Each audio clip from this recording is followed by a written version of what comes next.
Okay.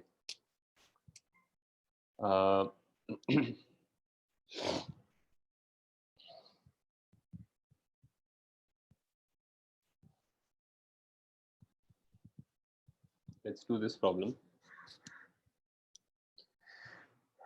An application of Gauss law.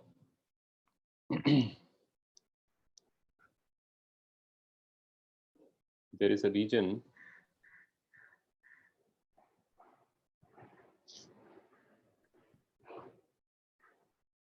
of space.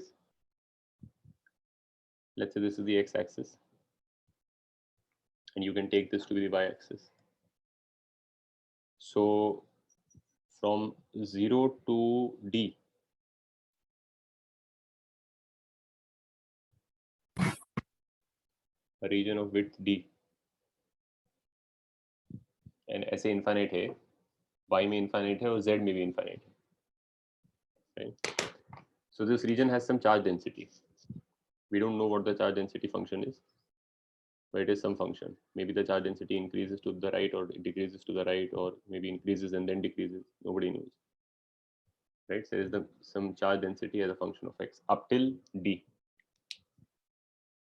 and no charge on this side all the way to negative infinity, and no charge on that side beyond D. So there is only charge, some charge distribution in this region. And we also know that the field in this region,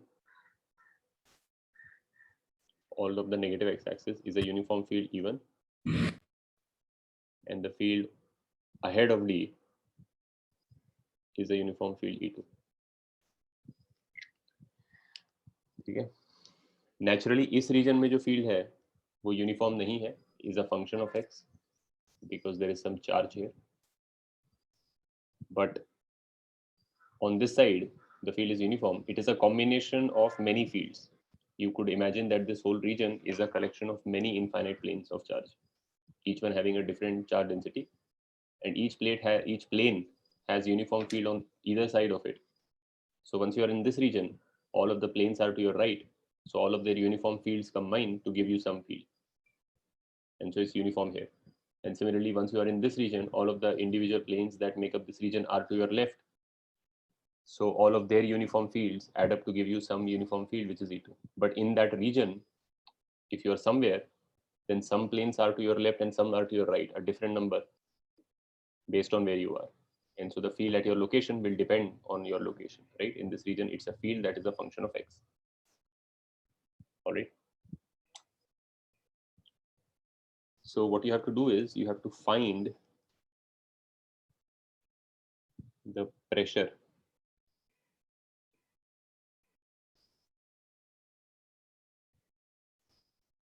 on the charge. Pressure on the charge meaning force per unit area. Like if you look at this, let me draw a perspective drawing of it. This is the y-axis, there goes the x-axis, negative x-axis, and the z-axis, which we are not seeing in that drawing. And you have this region, which I'm drawing as a finite region from here till the, which is the region that we are talking about. This is the region which contains the charge, right? That this is the region that contains the charge. And so what I'm asking you to find is that you consider a unit area, because it's an infinite system, so you can pick a unit area. It's the same story. You pick a unit area,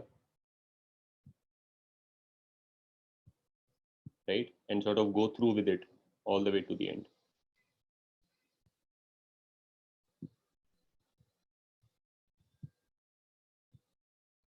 Right. So what is the force that this thing experiences, which is automatically pressure, because that's force per unit area. Okay, I hope the question is clear to you. If you need a hint, let me know.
I can give you a hint.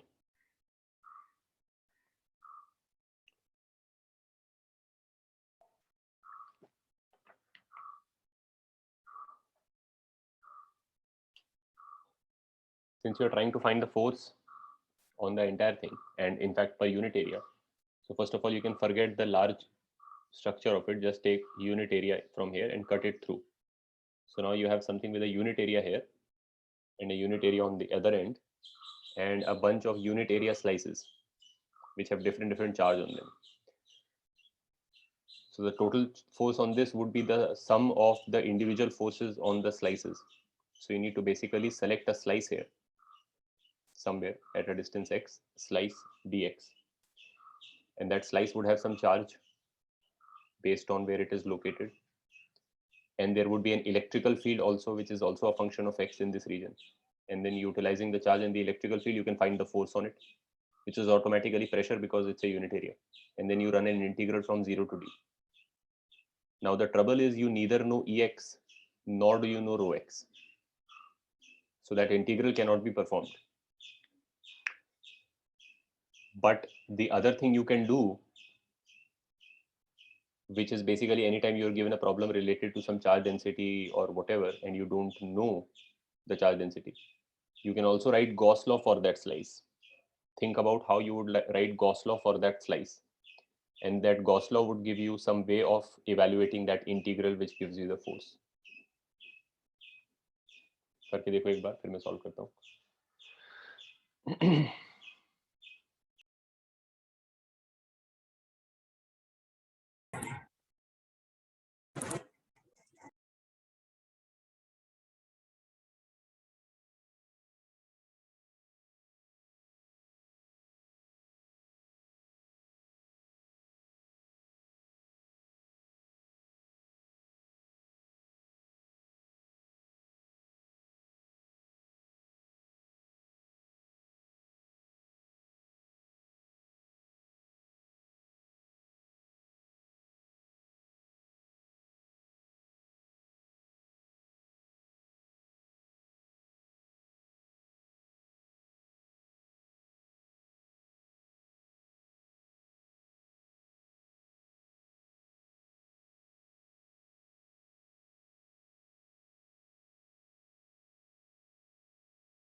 Sir, could you just show how to start off with the sum?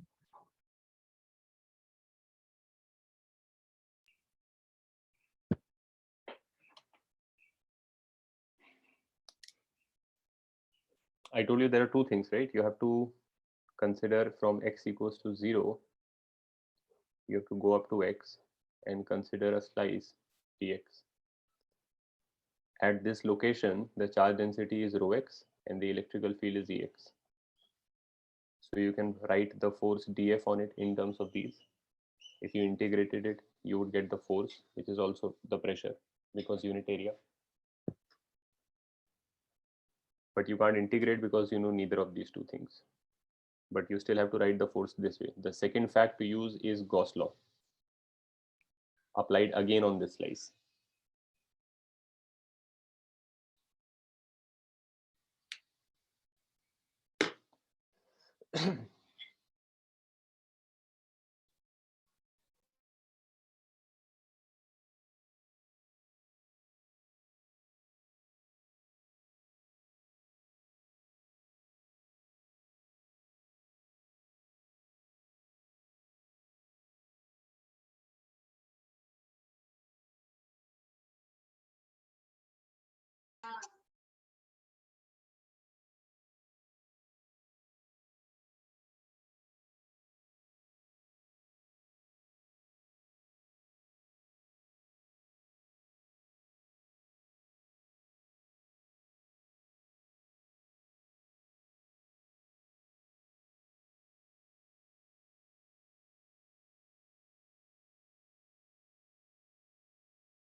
Done, sir.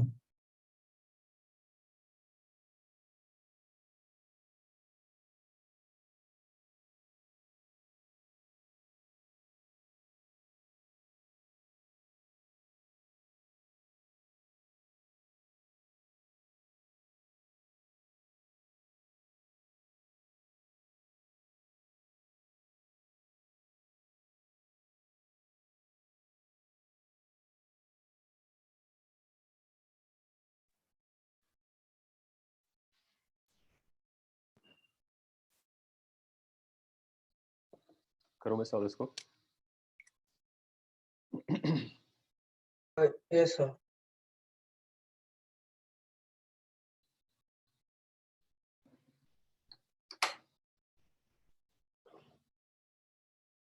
So what I'm doing is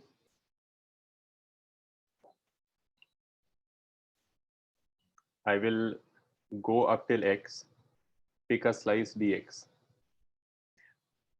At this location, charge density is rho x and electrical field is Ex.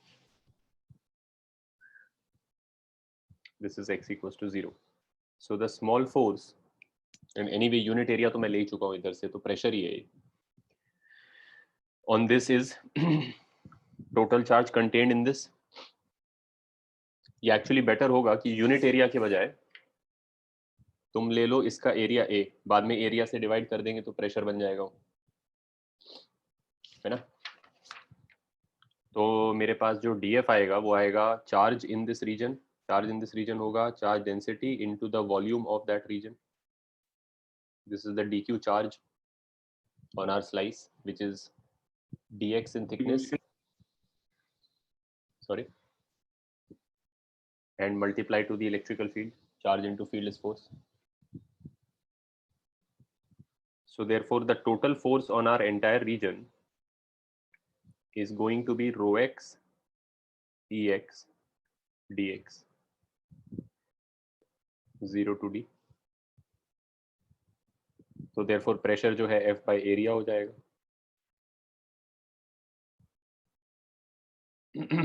which is 0 to d integral of rho x ex dx. Now of course we can't do this integral because we need know neither of these things. ठीक है. So the other thing we will do is apply Gauss law on the slice. How do you do it? This is the slice.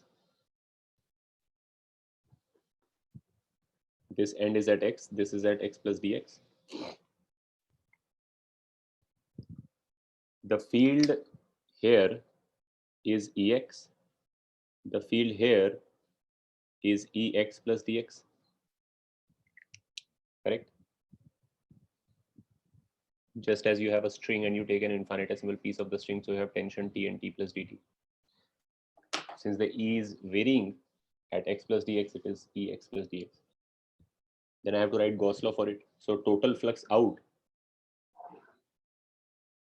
is Ex plus dx times A. I hope ये तो इसमें बोलने की जरूरत नहीं है, सबको समझ में आ गया होगा कि since charge density is only a function of x, since charge is not varying with y nor varying with z, since it is only varying with x, therefore each plane in the whole thing has a uniform charge density on it. There is no variation with y, there is no variation with z, with z, there is only variation with x. So each slice at a particular x has one uniform charge density on it, meaning it's like an infinite plane of uniform charge. So it produces a uniform horizontal field, and a collection of such planes will also produce a uniform horizontal field. So our field doesn't have any y component or z component. The field everywhere in this problem, including within the charge region, is only a horizontal field in x. That's why when I'm writing flux, there is no need to consider anything here and anything here. The field is here and the field is here. So total flux हो गया this minus this. Correct. This equals to charge enclosed. How much is the charge enclosed? Rho x a dx by epsilon naught. This is the charge enclosed in that region. I can get rid of the a. And if I take the dx on this side,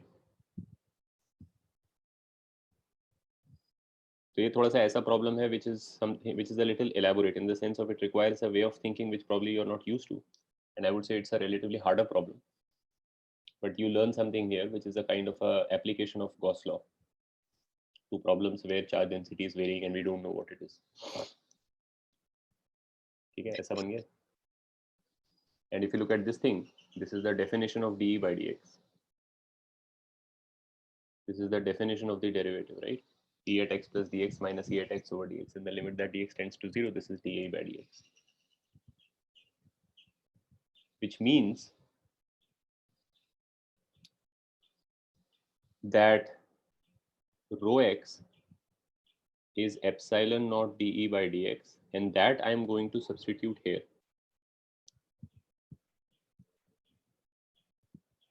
So therefore, the pressure becomes rho x की जगह मैं डाल रहा हूँ epsilon naught dE by dx, और मेरे पास आगे E है और dx है, ये गया. तो अब पूरा इंटीग्रल जो है वो E में बन गया है. The variable of integration is now E itself, not x. It is simply an integral of E dE. And therefore the limits also must be changed. Instead of the left and right limits on x, which are 0 and d, I have to put the left and right limits on E, which are E1 and E2. तुम्हें दिया हुआ है. तो ये हो गया epsilon not E dE का integral हो गया E square by 2, and with the limits placed you get this.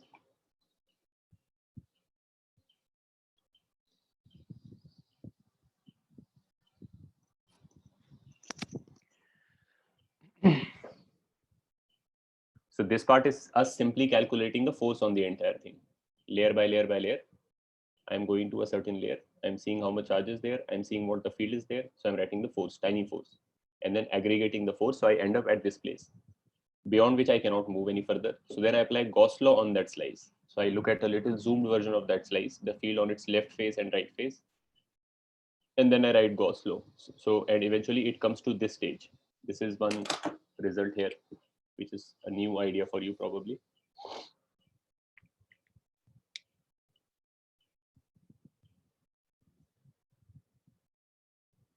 And then I make that substitution so that my integral is entirely in this case.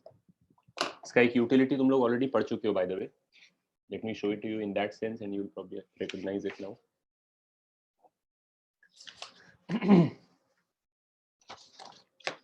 So when we are doing a problem like this, where I take an infinite plane,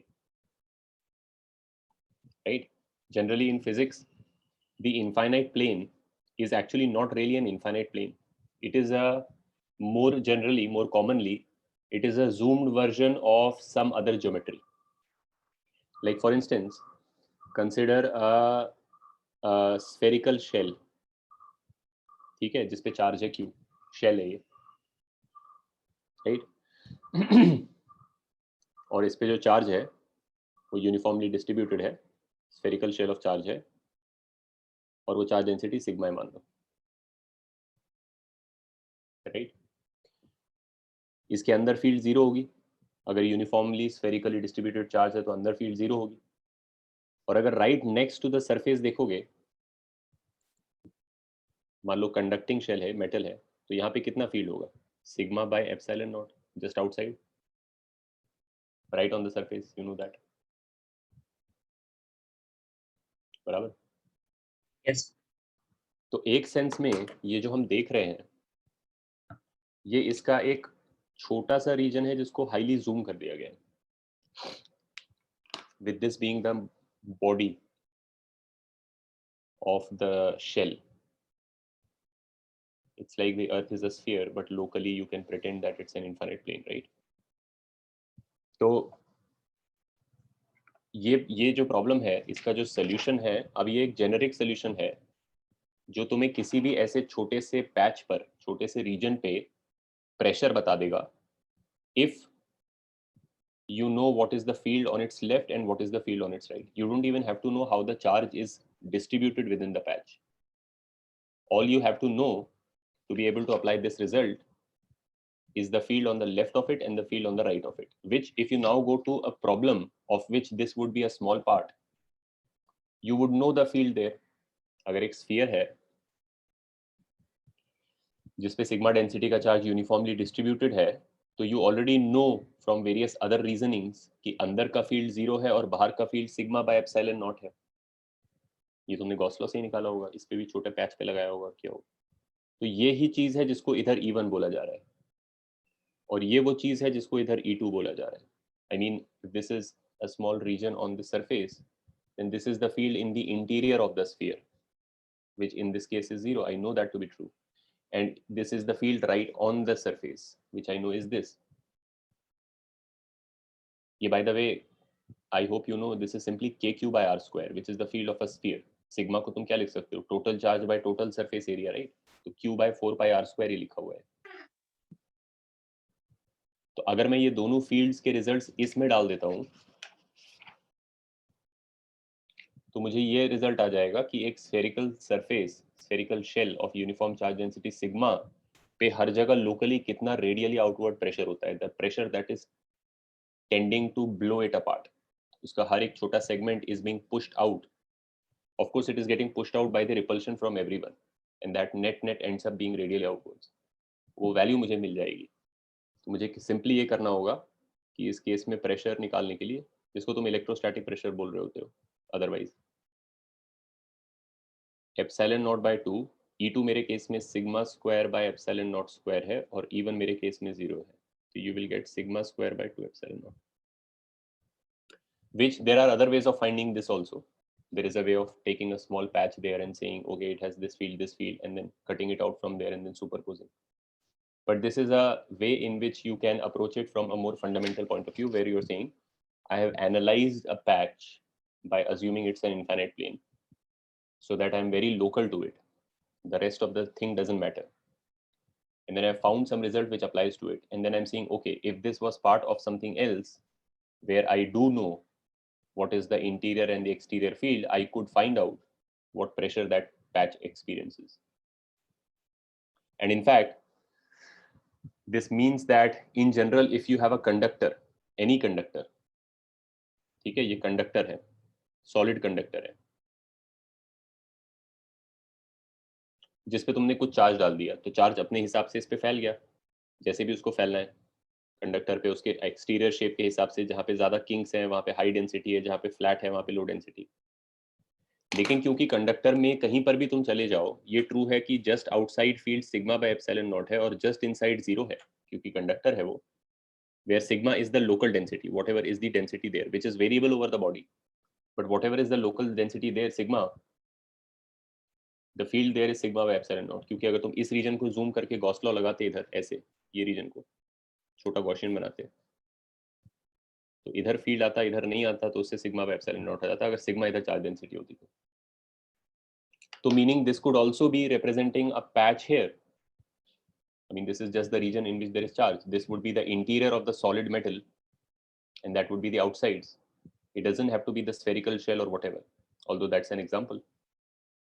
This could be a part of some arbitrarily shaped conductor, a local region, highly magnified, where again, now this would be totally the solid metal with zero field inside, and this would be the exterior. And since they are the same results as in this case, क्योंकि ये भी जो है shell का result वही होता है, अगर ये सॉलिड मेटल होता तो भी इस पे यही रिजल्ट आता कि अंदर जीरो और बाहर सिग्मा वेब से, बट आर्बिट्ररी शेप में भी ये रिजल्ट है कि जस्ट बाहर सिग्मा वेब सेल नॉट अंदर जीरो है। तो उधर भी ये ट्रू होगा कि वहां पे जो लोकल छोटा पैच ऑफ मेटल सरफेस है is being pushed outwards with a pressure of sigma square by 2 epsilon naught, meaning to say that this result is generalizable to any arbitrary shape. Any conductor given some charge has some charge distribution, then if some at some place on the surface locally you know that the charge density is sigma, then that small patch is experiencing an outward, normally outward, perpendicular to patch push, which is equals to sigma square by 2 epsilon naught, right? Okay. So the idea here, new idea here was to apply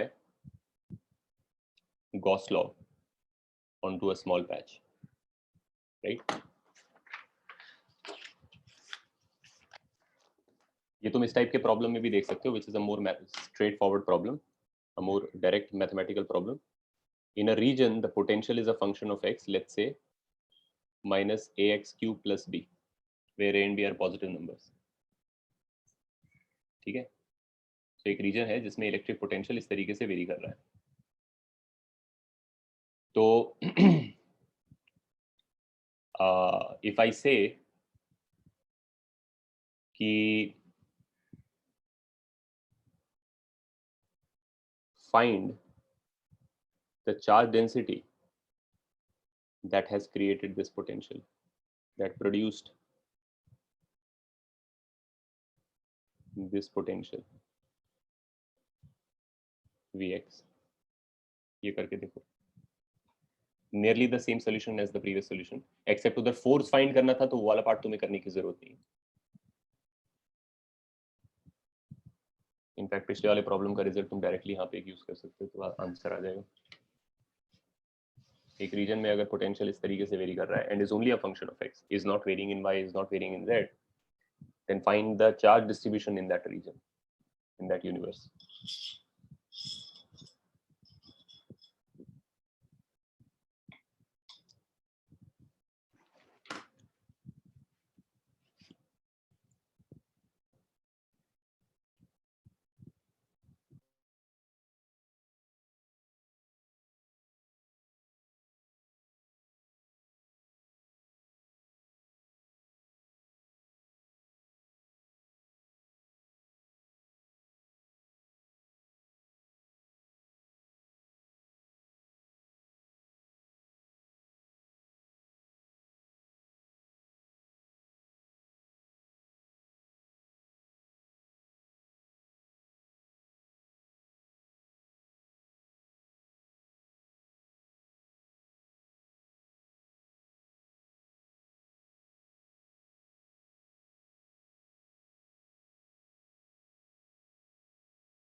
Chinmay, correct है?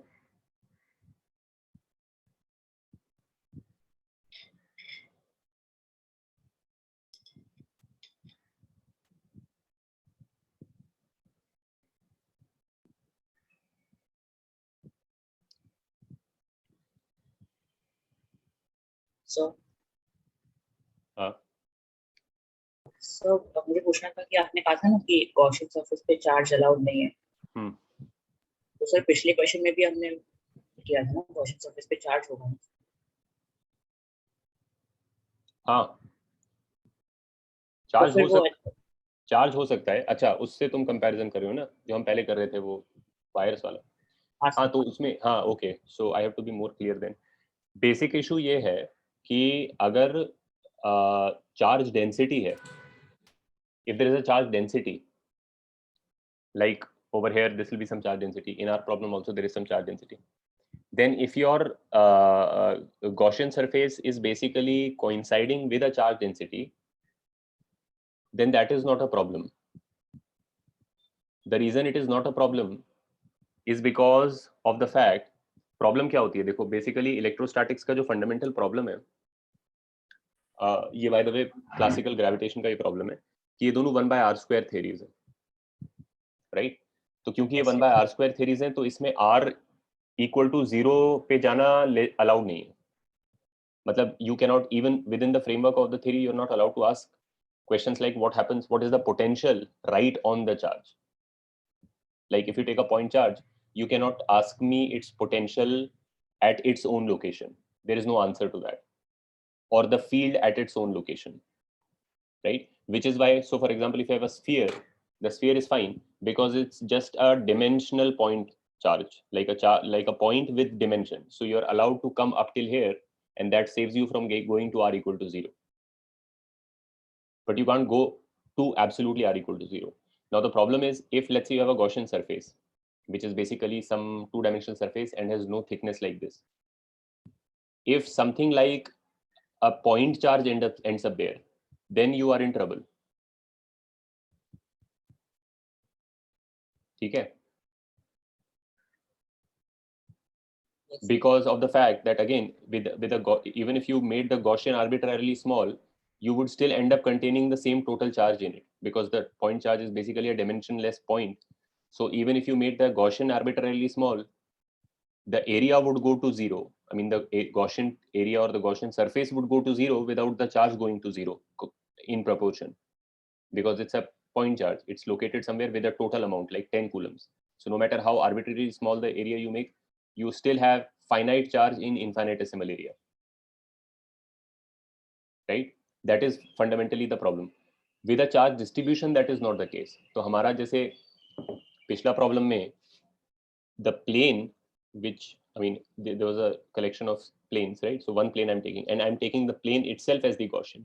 That is not a problem because it's a charge distribution which is coinciding in entirety with the Gaussian. So if the Gaussian goes to 0, the total charge contained in the Gaussian also goes to 0. Is this making sense? Like I have an infinite plane which has charge density on it. Got it. Right? तो ये issue है charge density. In fact जो concept है हमारा जो rod वाला था उसमें भी यही प्रॉब्लम हो रहा था, दो in even more subtle way.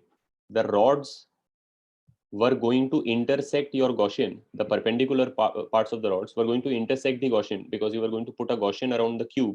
So your Gaussian was going to be roughly cubical. The rods which would be piercing those parts would be piercing it in a point. And so even if you made that that far surface tend to 0 in area, you would not get rid of this charge, would not decrease in proportion because it is at a point.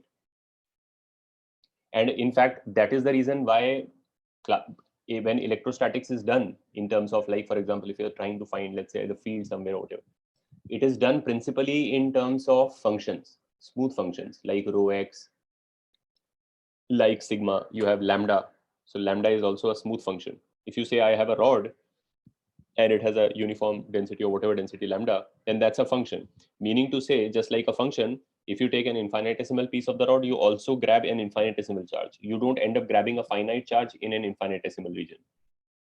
Even though At the same time, we understand that that is not how reality is, because in reality, ultimately, at some point, you come to a true point charge, not a true point charge, but a localized charge. Charge density, if you take a sphere and put some charges on it, you are actually putting particles, right? Electrons.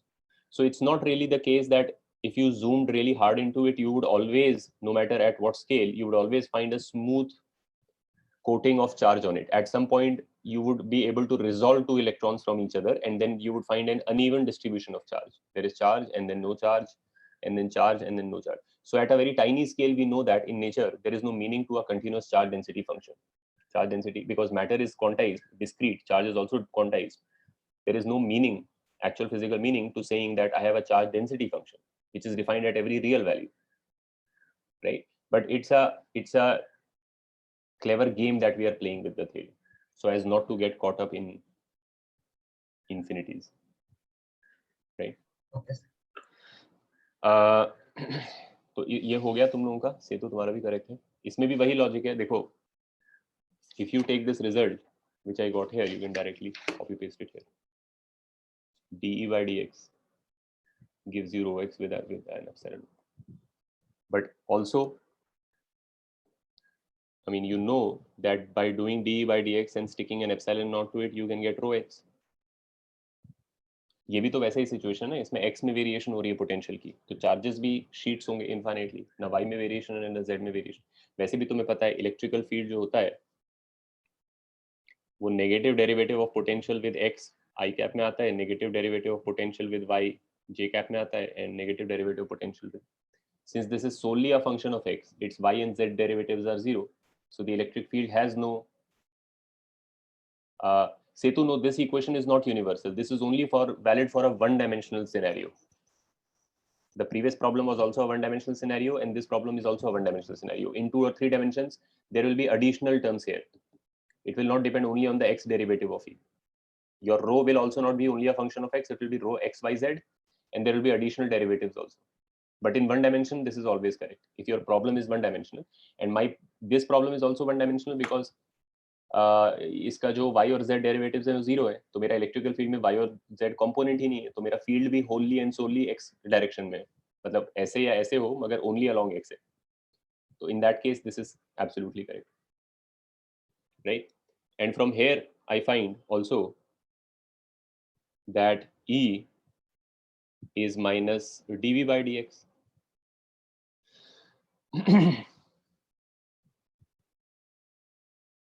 Right? Which basically these two put together mean that rho x is minus epsilon naught d2v by dx square, right? मतलब ठीक है, पहले e निकाल लो, फिर उसको एक और differentiate कर दो. मैंने उसको एक साथ लिख दिया. एक साथ इसलिए लिखा because in this form it is an actual fundamental law of electrostatic. It's called Poisson's equation. ठीक है. In fact, by just this equation, all of electrostatics can be solved because it captures both the relation between E and V as well as Gauss law. Gauss law is basically Coulomb's law. So that's the fundamental thing. And the two additional concepts that are introduced in electrostatics, field and potential, are related via this equation. So literally, when you combine them, this is all of electrostatics. All of the mathematics of electrostatics is basically contained in this one equation, right? तो इस case में हमारा जो rho x हो जाएगा वो हो जाएगा minus epsilon not, and I have to differentiate this twice. तो पहले मैं डिफरेंशिएट करूंगा तो 3ax² आया माइनस साइन के साथ, एक और बार डिफरेंशिएट करूंगा तो 6ax आ जाएगा माइनस साइन के साथ. So the answer is 6 epsilon not ax. ठीक है, क्लियर?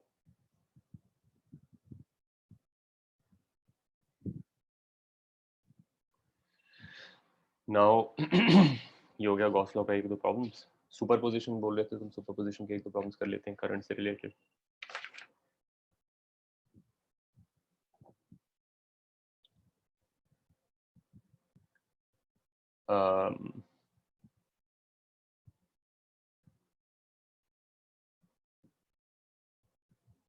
तो दो टाइप के प्रॉब्लम्स हो सकते हैं सुपरपोजिशन में. एक तो होगा कि रेगुलर सर्किट दिया है जिसमें मल्टीपल सोर्सेज है, right? And the idea is to apply superposition and to solve for whatever it is that you want. I mean, generally superposition is not needed, in the sense that there is no problem which can only be solved by superposition and not by KVL and KCL.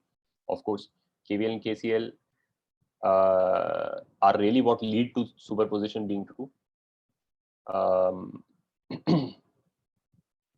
And so most problems can be solved without the use of superposition, but it's good to know another technique in case it is useful somewhere. First of all, basically the theoretical basis for why superposition works in a current circuit is because every quantity in that circuit is linear. Superposition जो है, अब तुम लोग कई चीजों में superposition concept पढ़ चुके, राइट? वेव्स में सुपरपोजिशन होता है, एसएचएम में सुपरपोजिशन होता है, इलेक्ट्रिसिटी में सुपरपोजिशन होता है, इलेक्ट्रिक फील्ड सुपरपोज होते हैं, मैग्नेटिक फील्ड सुपरपोज होते हैं, और इलेक्ट्रिकल सर्किट का बिहेवियर भी सुपरपोज होता है. सो superposition is a mathematical property and it is valid in all domains. It doesn't matter whether you're talking electricity, electric current, capacitance, inductance, mechanics, waves, whatever. Superposition is a mathematical fact that what it really means is that if one set of conditions are applied to the system, then the system has an output 1. Now you erase all of this and apply a different set of conditions onto the system. Maybe the system has multiple inputs, right?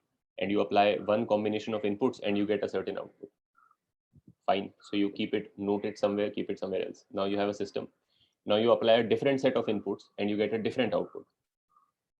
Superposition basically says that if you were going to apply this set of inputs and this set of inputs simultaneously, then your output would be a simple sum of the two outputs from the individual cases. Essentially, this situation can be cleanly overlaid on top of this situation, and everything which is output be added together, and everything which is input be added together. So a more complex looking situation where multiple inputs produce multiple outputs can be thought of as two simpler problems with only a smaller set of inputs producing one output and a smaller set of input producing another output. And it helps in many problems where by itself the problem is really hard, but if you break it into two problems, the superposition of which is your problem, then solving two simpler problems is sometimes far easier than solving one more complicated problem, right? So it allows you to break problems down into simpler problems, which ideally into simpler problems which are all copies of each other in a sense, maybe just sort of rotated copies or translated copies or whatever, so that solving one basically solves all of them. That's really more of a computer science perspective that I'm taking. That is how sort of there are certain algorithms in computer science which are called divide and conquer, which are basically that you take a problem like you have a list to sort, and then instead of that, it will basically take two smaller versions of it and break it into pieces such that each problem is more or less a copy of the other problem, and keep subdividing till there is just one thing to do, and it does many of those one things and just sort of combines the whole thing into the solution. So वही मुझे modularity है, वही वाला idea होता है superposition में. अब इसका एक एग्जांपल एक सर्किट हो सकता है, basic circuit, like for example let's say I have a resistance. कल ही ये कोई अर्नब तुम ही पूछ रहे थे शायद, right? You were asking. Yes. Somebody was explaining, I think you only. Maybe I have, let's say, some battery here and a resistance here. I have some battery here and a resistance here, and I have some battery here and a resistance here. ठीक है? And some values are there, so maybe 10 volts, 20 volts, 30 volts, and maybe 5 ohm, 10 ohm, 5 ohm, and this is 15 ohm, right? And the question is something like, what is the potential difference across this, or what is the current in this, or anything, right? Now, of course, the more direct or straightforward way would be to label the potentials and do KCL, KVL, or label the currents I1, I2, I3 and write loop laws. Either is fine. Another way of looking at it is to basically, when you have multiple sources, like 3 batteries, you can actually make 3 versions of the circuit, each with only one of these batteries, but all of the resistances. So one version of this problem would be that you only have the 10 battery and all the resistances. plus you have the another copy of it with the 10 battery gone and only the 20 battery there, and then similarly just the other battery. And each of these are easier because all the resistances are directly in parallel, so you can combine and find the current in each. But of course, you have to understand that since you are interested in, let's say, this guy, then in this problem, once you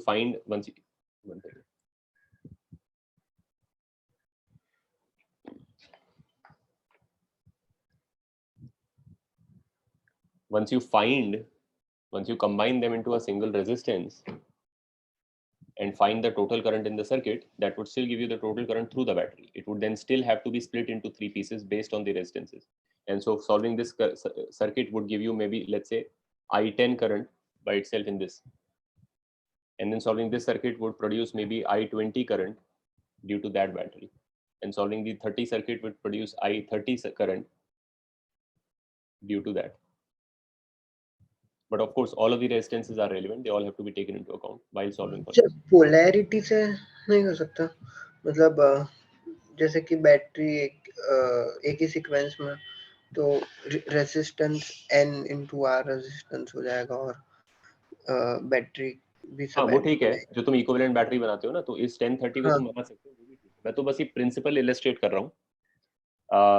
अगर तुम्हारे सारे batteries एक ही तरफ point कर रहे हैं तो तुम्हें वो अगर रिजल्ट पता है कि E by R करके और 1 by R करके कंबाइन करके, so then that's also fine.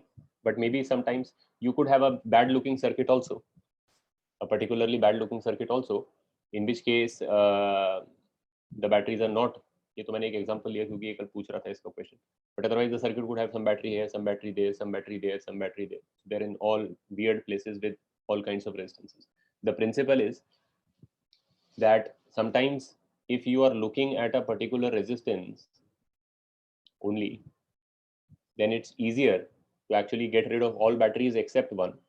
And then it might also be quite easy to find just due to this battery what is the current in that resistance. Of course, all the other resistances have to be there because every battery sees the resistance of the circuit as the total resistance. It has to drive current here, it has to also drive current here, it has to also drive. Even when they are together, this 10 experiences the 15, the 5, the 10, the 5 the way it does, right? So, but by removing the batteries, abhi to especially easy problem hai aur isme multiple approaches, and like you were saying, 1030 can be combined to an equivalent battery, or KCL KVL is also not difficult here. But if you have a slightly more complicated circuit with bad positioning of batteries, then it is sometimes useful to do this, and then you sort of add them up with the correct sign. So I10 goes this way, I20 goes this way, I30 goes this way, and the combination gives you the total current here, right? That's the basic principle of superposition. Then there can be this kind of situation also, which is not technically superposition, but let me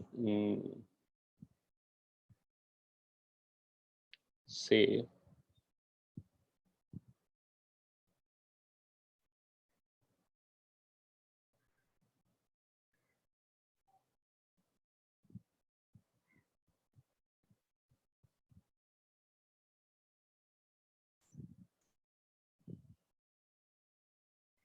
anyway, मुझे अभी ध्यान नहीं आ रहा वो example, which is not particularly superposition, but it is related to a complicated looking network. Let me think of it and I'll tell you. Superposition का जो थोड़ा I would say impressive use होता है, वो होता है infinitely large circuits में. When you have like a grid, ये प्रॉब्लम हो सकता है तुम लोगों ने किया है कि ऐसा ग्रिड दिया हुआ है और सारे इसमें ब्रांचेस जो है 1 रेजिस्टेंस के हैं, let's say, and the grid goes to infinity. Sir वो एरोडॉफ का है ना ये? हाँ, और इसमें 2 एडजेसेंट पॉइंट्स ले लिए ए बी, जिनके बीच में बैटरी लगाएंगे, एक पे पॉजिटिव पोलैरिटी लगाएंगे, एक पे नेगेटिव पोलैरिटी लगाएंगे. तो पूरा ये जो मैश है, इनफाइनाइट मैश, ये कुछ करंट खींचेगा, फिर वो जैसे जैसे इसमें जाएगा और फिर बी में से वापस बैटरी में आएगा. तो if each of them is 1, then what is the equivalent resistance of the entire grid between A and B.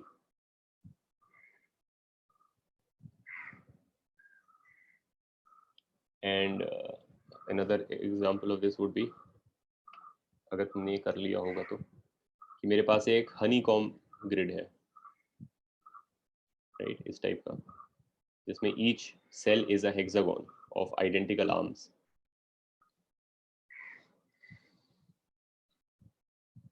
Whatever, जैसे भी कनेक्ट होगा, ठीक है, एंड सो ऑन. और ये भी इनफाइनाइट ग्रिड है, और इसमें मैंने 2 पॉइंट्स लिए हैं A और B, which are the opposite points.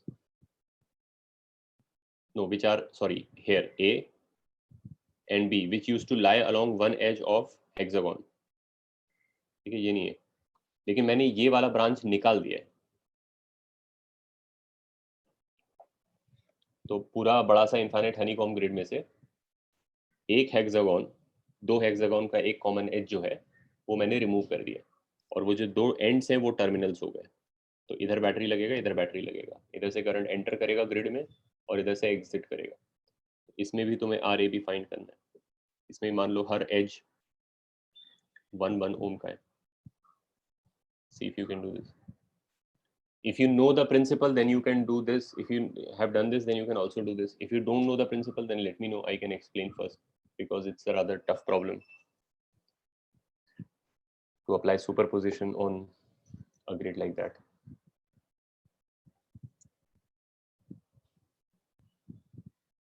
Hint मैं दे सकता हूँ if you want. The actual problem, देखो मेन प्रॉब्लम इसमें ये है कि जब इसमें करंट आई से ए से एंटर करेगा, मान लो ऊपर से आया, तो वो कुछ इधर जाएगा, कुछ उधर जाएगा, कुछ इधर जाएगा, कुछ इधर जाएगा. अच्छा, you guys don't know. Okay, let me explain this and you can then do this as a numerical. ठीक है, let me explain this one.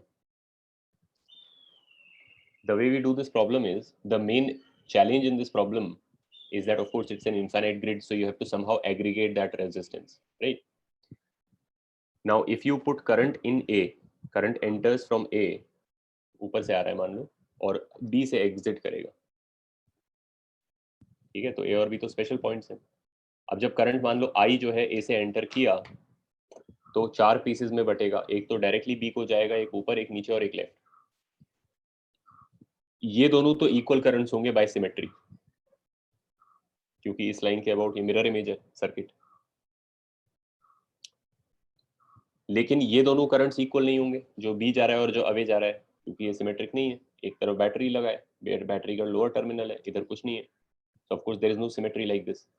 So this is a totally different current. This is also a totally different current, and these are 2 other totally different currents which are equal to each other. ये बात समझा, right? Also, another fact is that the entire grid, except the direct connection AB, the rest of the grid is in parallel with this one resistance, because A और B ही 2 terminal है, तो उनको connect करता हुआ एक तो ये direct resistor है और एक बाकी पूरा ग्रिड है. So the whole rest of the grid is in parallel with this singular AB resistor. Make sense? Sir एक बार क्वेश्चन फिर से बता सकते हो, मतलब क्वेश्चन ये है कि मेरे पास इनफाइनाइट मेश है, ठीक है, टू डायमेंशनल मेश है, जिसमें स्क्वायर सेल्स हैं और हर एज जो है 1 ओम का है, और ये चारों डायरेक्शन में इनफाइनाइट है. अच्छा सर, तो आपने फिर ऐसे कैसे बोला कि AB में सिर्फ, मैं ये बोल रहा हूँ कि अब तुम अगर इसको थोड़ा सा बड़ा करके देख लो,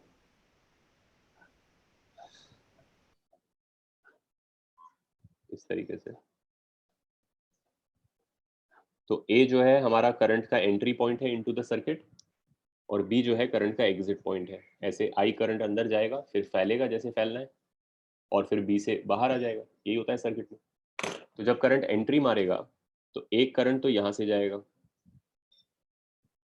यस, एक करंट इधर जाएगा और एक करंट इधर इधर जाएगा. मैं ये कह रहा हूँ कि ये दोनों करंट तो इक्वल इन मैग्नीट्यूड होंगे, बिकॉज ये सर्किट इस लाइन के अबाउट परफेक्ट मिरर इमेज है.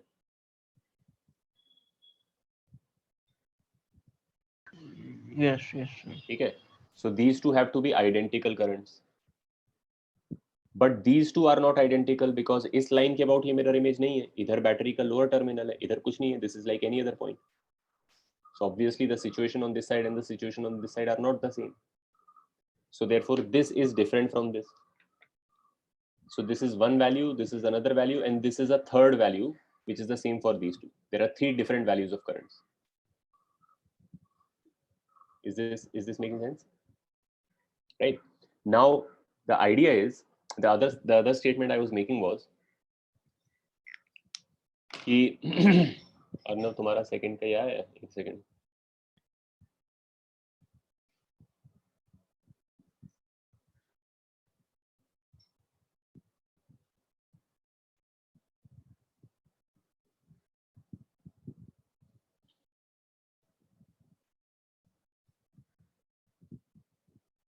हाँ करेक्ट है अर्नव.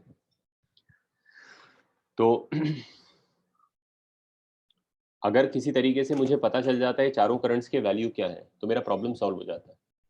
वो इसलिए सॉल्व हो जाता क्योंकि तुम ये सोचो कि जो A और B है which is the entry and the exit of the current which are the lower and the higher terminals. यहाँ पे मान लो 10 वोल्ट लगाए, 0 वोल्ट लगाए, तो एक तो AB रेजिस्टर डायरेक्टली उधर से कनेक्टेड है और बाकी पूरा ग्रिड भी उससे कनेक्टेड है. तो बाकी का पूरा ग्रिड AB के साथ पैरेलल में है ना, और AB खुद 1 ओम का है. अगर मेरे को ये करंट पता चल जाता और ये करंट पता चल जाते, एक्चुअली बस अगर यही करंट पता चल जाता तो काम हो जाता, क्योंकि मैंने आई करंट अंदर डाला है. मान लो मेरे को पता चल जाता कि भाई I/3 इधर से गया, लेट्स से I/4 इधर से गया, ठीक है, या मान लो व्हाटएवर I/2 इधर से गया, तो बाकी बचा हुआ I/2 इन सब में मिला के क्या होगा, यानी वो बाकी ग्रिड से आया है और बाकी ग्रिड जो है वो 1 के साथ पैरेलल में है, और मैं देख रहा हूँ कि 1 में भी I/2 जा रहा है और बाकी ग्रिड से भी I/2 जा रहा है. तो दो रेजिस्टेंस अगर पैरेलल में है और उन दोनों में सेम करंट जा रहा है तो वो इक्वल मैग्नीट्यूड के होंगे, तो मुझे पता चल जाएगा कि बाकी ग्रिड का भी रेजिस्टेंस वही है जो इसका है. या to take some other data, let's say I/3 इधर गया, अगर मुझे केवल बस इतना पता चल जाए कि जब इसमें I करंट डालते हैं तो डायरेक्टली इधर कितना जाता है, तो अगर I/3 इधर गया होगा तो बाकी सब मिला के 2I/3 गया होगा, और ग्रिड इसके साथ पैरेलल में है. तो अगर 1 में I/3 जा रहा है और दूसरे में 2I/3 जा रहा है बाकी पूरे ग्रिड से, और वो दोनों पैरेलल में है, तो दूसरे का रेजिस्टेंस जो है वो हाफ ऑफ दिस होगा क्योंकि V तो बराबर ही है, तो IR भी बराबर होना चाहिए. तो इसमें से I इंटू इसका R इक्वल्स टू बाकी ग्रिड में से I इंटू बाकी ग्रिड का R. Are you following? So the problem basically boils down to being able to find just this current that goes from A to B. If I can find it, I'm done with the problem. है ना? उसको करने के लिए हम क्या logic लगाते हैं? अब ये कोई इजी प्रॉब्लम तो है नहीं, कैसे पता? ये तो प्रॉब्लम है कि भाई इतना बड़ा ग्रिड बना हुआ है तो कैसे पता कि टोटल I में से कितना प्रोपोर्शन इधर जाता है? Nobody knows. ये तो कोई भी नहीं कह रहा है कि 1/4 जा रहा होगा क्योंकि 4 रास्ते हैं. ऑब्वियसली वैसा नहीं है, ये रास्ता बाकी रास्तों के जैसा है नहीं, तो there is no reason why it will divide equally in 4 parts, and therefore I don't know anything. I don't know how it actually divides in these 4, right? So what you do here is you actually break your problem. Your problem is current I enters A and then divides in some way and then collects back and exits from B. ठीक है, but at least it is fair to say कि मान लो अगर मेरा current I इधर से आया और उसमें से I1 प्रोपोर्शन इधर गई और I2 प्रोपोर्शन इधर इधर गई, बाकी जो इधर से गया होगा वो गया होगा, मान लो I3 इधर से गया होगा. I minus I2 हाँ, minus. तो ये तो मैं कह सकता हूँ ना कि जब B से कलेक्ट होगा तो इधर से I1 ही आता होगा और इधर से I2 ही आता होगा. ये बात तुम लोग समझ रहे हो? Oh yes, yes sir. है ना, ये बात तो ट्रू है. तो अब मैं क्या करूंगा, I will, instead of solving the entire problem in a single go, what you do is your problem is I enters at A and exits at B, and because of the presence of B there is asymmetry. तो मैं इसको दो problems में divide कर लूंगा. मेरा एक problem में पूरा ग्रिड होगा लेकिन बी होगा ही नहीं, केवल ए से करंट आई एंटर करता होगा. अब अगर बी है नहीं, यानी बी से तुम करंट नहीं निकाल रहे हो, B is not that point, then all four directions are identical for A. जब करंट I अंदर आया तो I/4 I/4 I/4 I/4 जाना चाहिए और फिर आगे फैलता जाना चाहिए इस तरीके से, वो अगला I/4 फिर आगे जैसे भी डिस्ट्रीब्यूट होता होगा ऐसे ब्रांचिंग एंडलेस ब्रांचिंग होती जाती है। अब करंट तुम कहीं डाल रहे हो सर्किट में तो कहीं से निकलना भी चाहिए, मतलब either it should come back to where it came from. Then sorry, that's the point where the infinite size of the grid comes to help us. Even though that is the challenge to begin with, it actually turns out to be a good thing in the long run, because when I remove B to make the situation symmetric and say I/4 I/4 I/4 I/4, I run into another problem, which is that if I'm simply entering current at A, where is it exiting from? You can't have a, that's just going to violate conservation of charge. If current goes into circuit, it must exit the circuit, or else the circuit is just eating up charge, right? Which is not the case. Because it's an infinite circuit, and because the current is just going to endlessly subdivide into smaller and smaller pieces, I will say it will simply exit at the edges of the circuit, wherever they are. And how much current will come out of each one of them? मतलब ये infinity पे जाके जो ऐसे ऐसे ऐसे होंगे, उनमें से कितना कितना करंट निकल रहा होगा फिर?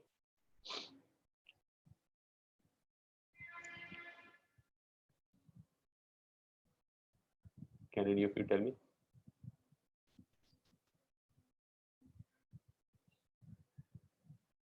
अगर आई करंट ए से घुसेगा और अब भी नहीं है, मेरा सब प्रॉब्लम, मैंने इसको दो सब प्रॉब्लम बना दिया है। एक सब प्रॉब्लम तो आई ही निकलेगा ना सब जगह से, I/4 नहीं, इसके पेरीफेरी पे कितने सारे निकल रहे होंगे, हाउ मेनी इन नंबर? ऐसे जब तुम इसके एंड पे पहुंच जाओगे तो ऐसे करंट के आउटलेट्स कितने होंगे उधर में? Infinite number, right? It's an infinite. Infinite ही, हाँ। तो फिर हर एक में से कितना करंट निकल रहा होगा? 0, ओह right? right. So the problem of where did the current go is automatically solved by the infinitude of the grid. Like I don't have to worry about where the current went, it just went, because there's an infinite number of outlets for it. 0 current came out of each one of them. So it's a well defined electrical problem, right? You can't also, I mean, these are important things when you're doing a superposition thing and you're breaking your problem into a sub problem. The sub problem must also be a well defined electrical problem. It cannot violate the laws of physics, right? It cannot be, you can't say, no, I'm going to subdivide my problem into a problem where the other problem does not follow physics. That's not the correct thing, right? It must also not violate any laws. Most importantly, as far as electric current is concerned, the law of charge conservation cannot be violated, right? With current going in at A and coming out at B, charge conservation is not violated. Whatever goes in comes out. But the sub problem of current goes in at A would run into problems. कि भाई गया कहाँ current? तो वो thankfully the infinite grid helps us, because with infinite number of outlets, each outlet basically gets 0 current out. So fine, no problem. दूसरा sub problem, this is the problem with the A, current goes in at A. The other sub problem is B only and no A. And in this problem, I am taking current I out of B. इसमें मैं A में I current डाल रहा था और वो फैलते फैलते और 0 0 0 निकल रहा था सब तरफ, और जब वो A में जाता था तो A से सारे तरफ I/4 I/4 I/4 जाता था। B वाले प्रॉब्लम में मैं करंट I निकाल रहा हूं, तो वो आ कहां से रहा है? इन्फिनिटी से आ रहा है, सब में 0 0 0 घुस रहा है और फिर जमा होते होते होते होते होते और लास्ट में I/4 I/4 I/4 I/4 करके I बन के और बाहर आ जाता है। या बेसिकली इसका रिवर्स प्रॉब्लम है। यहाँ तक क्लियर हो गया? Yes sir. अब हम इन दोनों प्रॉब्लम्स को इस तरीके से एक दूसरे पे ओवरले करेंगे कि ये प्रॉब्लम बन जाए। सो इस प्रॉब्लम में मेरे पास B एंड 4 I/4 अप्रोचिंग है, और इधर में मेरे पास A and 4 I/4 going away है, और ऑब्वियसली बाकी मेश भी है। तो मैं अब इसको ग्रिड को ऐसे इसके ऊपर ओवरले करूं कि B A के बाजू में आ जाए, ऐसा। तो ये B वाला प्रॉब्लम जब A के बाजू में आके बैठेगा तो A उधर की तरफ I/4 डाल रहा है to its right in its own problem, and B जो है अपने प्रॉब्लम में लेफ्ट से I/4 ले रहा है। तो जब इनको एक दूसरे पे बिठाएंगे with B to the right of A, तो जो बीच में कनेक्टर है उसमें कितनी करंट आ जाएगी? सर वो I/4 कैसे मिला? ए वाले प्रॉब्लम में यही है ना, तो सिमेट्री से आई अंदर जाएगा तो चारों डायरेक्शन इक्विवेलेंट है, तो I/4। सिमेट्री सर बी में कैसे I/4, वो नहीं समझा। बी में अगर तुम I/4 आई करंट निकाल रहे हो बी से और चारों डायरेक्शंस आइडेंटिकल है, तो सब में से I/4 आ रहा होगा obviously. Okay sir, got it. It's just changing the directions on this problem. Now I'm saying, since each of them is I/4, I/4, I/4,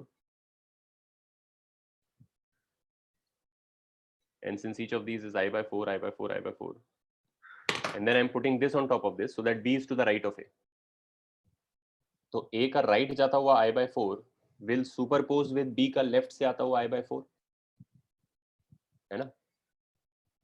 And therefore A और B के वाले बीच के ब्रांच में टोटल करंट तुम्हारा कितना हो जाएगा? I/2। तो अब मेरा प्रॉब्लम बन गया और मुझे ये भी पता चल गया कि जब मैं A में I करंट डालता हूं तो उसका हाफ सीधे B को चला जाता है, राइट? तो उसका हाफ सीधे B को चला जाता है, तो बाकी हाफ बाकी ग्रिड में से आता होगा, और बाकी ग्रिड इस 1 के साथ पैरेलल में है, तो मेरा डायरेक्ट 1 और बाकी ग्रिड दोनों में हाफ हाफ करंट जा रही है, यानी इक्वल करंट जा रही है। तो दो रेजिस्टर अगर पैरेलल में है, यानी उनके अक्रॉस सेम पोटेंशियल डिफरेंस है और उनमें करंट भी सेम जा रही है, तो ऑब्वियसली उनका रेजिस्टेंस भी सेम होना चाहिए, V equals to IR। V भी सेम है, I भी सेम है, तो R भी सेम होना चाहिए, यानी the entire rest of the grid has the same resistance as this guy 1. Right, sir. So therefore between A and B you have two resistors of 1 each in parallel, direct AB and the remainder of the grid. The remainder of the grid can be brought down to just one resistor of 1 in parallel with this direct AB.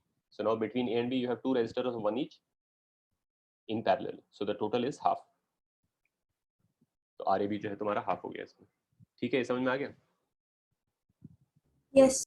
Superposition मैंने कैसे लगाया। अब खत्म करते हैं आज के लिए, तुम लोग ये ट्राई कर लो। सिमिलर रीजनिंग है, लेकिन इसमें एक एडिशनल फीचर बस मैंने, एक तो ऑब्वियसली ज्योमेट्री थोड़ा डिफरेंट है, ये स्क्वायर से हेक्सागोन है, और the only other thing is कि जो डायरेक्ट कनेक्शन है वो हटा दिया गया है, but that should not really change the logic of the problem for you, pretty much similar logic, and if you apply it correctly you can easily find the answer to this also. ठीक है, alright,